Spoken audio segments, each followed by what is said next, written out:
Assalamualaikum warahmatullahi wabarakatuh. Halo semuanya, kembali lagi dalam podcast saya. Nah, kali ini saya nggak sendirian. Saya ditemanin oleh salah satu mahasiswa cantik saya, Nabila. Halo, selamat datang Nabila. Halo Bu Dewi, terima kasih sudah mengundang saya. Oke, apa kabar Nabila hari ini? Alhamdulillah saya sehat. Semoga yang nonton juga dalam keadaan sehat ya. Oke, amin. Oke teman-teman semua, hari ini kita punya satu topik menarik ya. Kita akan mengupas dari sisi pemasaran tentunya salah satu brand mie instan, tapi mie instannya mie instan sehat nih ya. Jadi mungkin teman-teman di sana ketika saya belum ngomongin brandnya juga udah nebak ya. Mie instan sehat itu apa? Oke, Nabila, kita mau bahas mie apa hari ini? Kita bahas mie lemonilo Bu. Oke, kita akan bahas mie lemonilo hari ini. Nabila, mungkin sebelum kita lebih lanjut bahas tentang mie lemonilo, Nabila boleh perkenalan diri dulu, dari prodi mana? Ya baik, terima kasih Bu Dewi. Halo semuanya, perkenalkan nama saya Nabila Rizkita, biasa dipanggil Nabila. Saya salah satu mahasiswi dari program studi D4 Pemasaran Digital dan saya ini mahasiswa Bu Dewi di mata kuliah Content Marketing.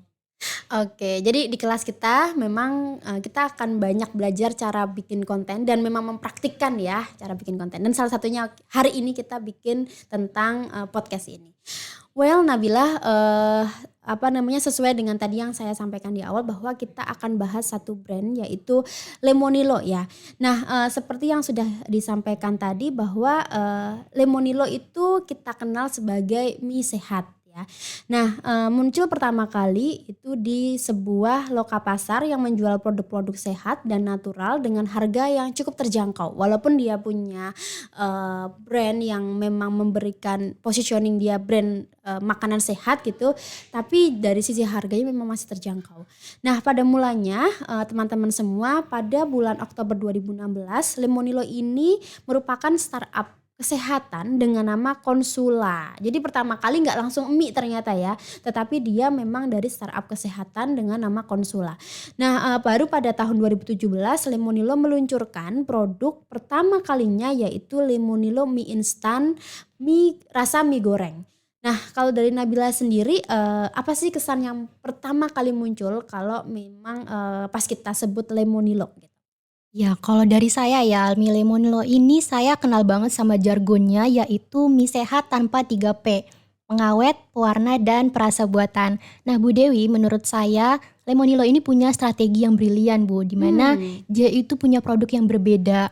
Dimana dia itu minyaknya sehat ya, tidak digoreng. Terus rendah gluten karena minyak itu terbuat dari tepung tapioka. Dan juga warna minyak itu yang warna hijau, terus desain kemasannya juga yang fresh warna hijau. Oh iya Bu, tahun lalu itu Lemonilo menggandeng salah satu boy group asal Korea Selatan loh Bu untuk promosinya. Saya tahu nih Nabila, NCT Dream bukan? Betul, betul NCT Dream. Yes, berarti masih sama ya, saya tahu di NCT Dream. Nah, memang cara yang dilakukan oleh Lemonilo ini dalam product development-nya itu cukup menarik ya. Dan bisa disebut bahwa mie Lemonilo ini dia menggunakan salah satu strateginya yaitu meningkatkan nilai produk mereka.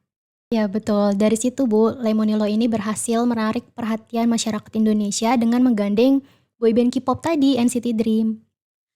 Oke, ya ngomong-ngomong tentang NCT Dream, Nabila, menurut pendapat Nabila dan juga tim dari kelompok berapa Nabila? Kelompok 3. Dari kelompok 3, menurut kalian apa nih kaitannya NCT Dream dengan Lemonilo dari sudut pandang pemasaran? Iya, jadi ya meskipun ya Lemonilo ini bukan top of mind ya dalam kategori mie instan di Indonesia, namun Lemonilo ini berhasil meningkatkan salesnya hingga 154% Bu. Wow. Karena mereka menampilkan NCT Dream sebagai brand ambasadornya.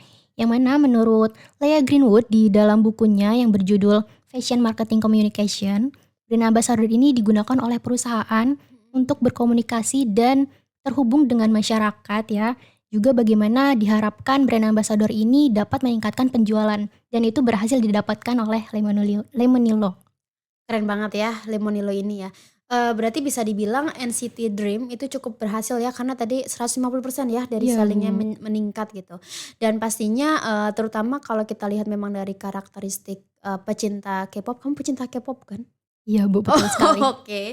Eee apa, dari pecinta K-pop sendiri memang dia, banyak akhirnya yang membeli si Lemonilo ini karena ada NCT Dream-nya ya. Mereka cukup royal memang orang-orangnya ya. Dan, ternyata si Lemonilo ini, dalam Mi Lemonilonya itu ada namanya photocard ya, walaupun random dari salah satu anggota brand NCT tersebut. Itu kan ya, Nap, ya? Iya betul banget Bu. Selain dari PC, dapat PC ternyata Bu, Mhm PC mhm. atau photocard dari BA-nya, ternyata memang Lemonilo ini sangat memanfaatkan adanya viral marketing Bu. Oke. Jadi bisa dibilang itu berhasil ya viral marketing dari dampak si NCT Dream-nya ini terkait dengan peningkatan pembelian dari si Lemonilo itu Iya sendiri. betul. Tapi Bu Dewi, Mhm. sales Lemonilo ini sekarang ya bisa dibilang menurun loh Bu. Kira-kira kenapa ya bisa begitu? Apa karena kontrak dengan NCT Dream-nya sudah selesai? Iya benar sekali sih Nabila, saya setuju banget bahwa, NCT Dream ini memang punya dampak dari, penjualan Lemonilo. Jadi ketika per Januari 2023 kita tahu bahwa kontraknya selesai, itu ternyata dari jumlah penjualan Mi Lemonilo ini turun ya, dari sebelum sama, sesudah selesainya kontrak NCT Dream ini terhadap Lemonilo. Tapi memang selain dari kontrak dari NCT Dream yang memang sudah selesai, karena memang target dari si Lemonilo ini memang cenderung kecil Nabila ya. Iya Jadi Bu. dibandingkan dengan mie instan lainnya, karena Lemonilo ini kan memang dia mau memposisikan diri sebagai mie sehat nih ya. Mie instan tapi sehat. Jadi target pasarnya memang lebih cenderung sedikit ya dibandingkan mie instan pada umumnya. Sehingga, terbatas tentunya masyarakat Indonesia yang memilih Lemonilo ini sebagai mie instan mereka. Dan, daripada makanan sehat lainnya yang mungkin bisa jadi lebih enak gitu ya. Nah terlebih lagi mereka sudah habis kontrak dengan, idola sejuta umat itu yaitu brand K-pop, tadi NCT Dream. Hal ini juga pastinya berpengaruh karena bisa dibilang fans K-pop ini yang saya tadi sampaikan dia cukup royal ya. Jadi ketika mereka udah nggak bisa lagi dapat, photocard-nya bisa jadi mereka udahan lagi nih beli Lemonilo-nya. Jadi sehingga membuat, penjualan atau selling dari Lemonilo mie instan ini menurun. Iya Ibu, betul sekali. Ya meskipun orang-orang sudah aware ya terhadap kesehatan tubuh, tapi kan orang-orang prefer ya menyukai mie instan tuh yang rasanya gurih.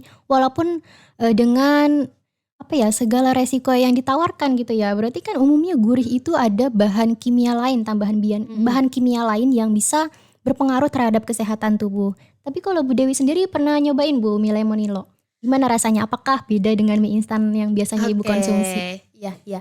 Pernah sih Nap, dan emang penasaran dari sisi bungkusnya aja beda ya, packaging-nya mereka tuh beda. Ijonya tuh kayak seger gitu, kayak sehat banget Iya kalau saya betul. konsumsi mie instan itu. Jadi saya pernah nyoba walaupun memang bukan sering sih ya Nap ya, tapi pernah beberapa kali, apalagi saya punya anak kecil, jadi memang kalau memang dia perlu ya pengganti kadang-kadang mie gitu, saya pilih Lemonilo sebagai salah satu pengganti mie instannya dia gitu. Dan saya pernah coba yang rasa kari ayam tuh Nap. Kari ayam tuh rasanya sih gurih ya menurut saya ya, light gitu seperti mie instan pada umumnya, padahal dia klaim bahwa mie instan itu lebih sehat daripada yang lainnya. Jadi, cuman ya memang adalah sedikit perbedaan ya dibandingkan mie instan pada umumnya, Iya gitu. betul. Berarti dari pengalaman Bu Dewi tadi kita bisa simpulin ya bahwa memang Mile Monilo ini sesuai dengan jargon dan positioning yang mereka lakukan. Nah kita juga bisa tahu ya bahwa target dari Mile Monilo ini memang terlihat terbatas dan itu bisa berpengaruh terhadap penjualan ya Bu Dewi. Dan juga selain dari target customer yang terbatas itu kita juga bisa nilai dari segi harga yang ditawarkan oleh Lemonilo loh Bu. Iya benar sekali. Walaupun tadi disampaikan dia cukup terjangkau dalam arti makanan produk sehat gitu ya. Tapi kalau kita bandingkan dengan harga mie instan pada umumnya memang dia bisa dua kali lebih, mahal ya dibandingkan mie instan pada yang lainnya. Jadi kalau dari sisi harga memang dia cukup berani untuk membandrol lebih tinggi dibandingkan, mie instan pada umumnya. Bahkan bisa dibilang 2 kali lipat lebih tinggi dibandingkan mie instan pada umumnya. Iya betul Bu, dulu tuh awal launching Mile Monilo itu ngebanderol harga 8.000 sampai sembilan ribu Iya lima iya, ratus loh betul Bu. betul. Dan itu pastinya, mahal ya Bu ya, karena mengingat pecinta mie instan gitu ya banyak dari kalangan mahasiswa, apalagi mie instan kan ya namanya mie instan rasa kenyangnya juga instan lah Bu. Oke. Jadi emang bener sih, tapi Nabila tahu nggak kalau memang sekarang udah nggak 8.000 lagi.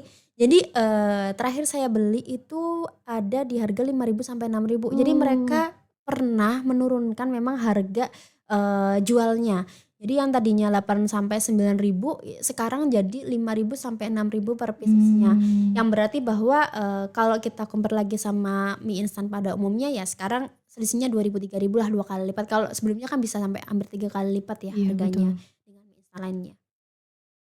Iya, kalau di pemasaran ya Bu, yang namanya penentuan harga pasti berdampak banget sama penjualan ya. Mhm. Jadi makanya dalam penetapan harga itu ada strategi-strateginya Wah. Bu. Iya. Gimana tuh, Nab, kalau menurut kelompok 3 nih ya, menurut Nabila dan tim, hasil observasi kalian gimana nih terkait dengan penetapan harga si Limonilo ini? Iya, dari buku yang kita pelajari ya, buku Solomon yang judulnya Marketing Real People, Real Choices. Mhm. Jadi di situ ada beberapa strategi penetapan harga.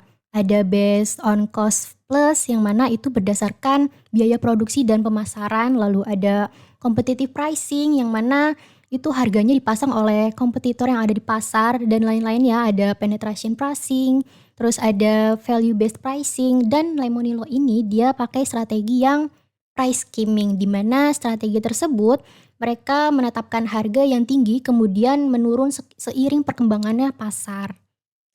Oke, iya setuju sekali, Nabila tadi, ternyata dalam pemasaran itu nggak, nggak hanya penentuan harga itu dari nominal ya, tapi memang Iya betul. ada dasarnya, ada, pakem-pakemnya tadi yang disampaikan oleh Nabila.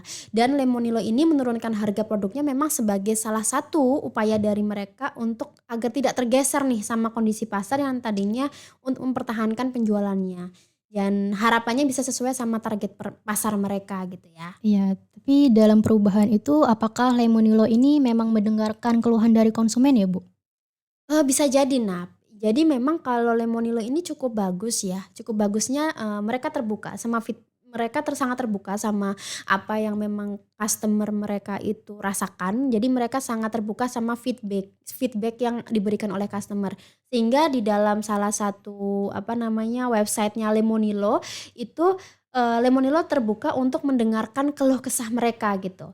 Dan, karena Lemonilo juga upload di website tadi ya, mereka, mengutip mereka mendengar permintaan customer, sehingga akhirnya salah satu alasan mereka menurunkan si harga itu.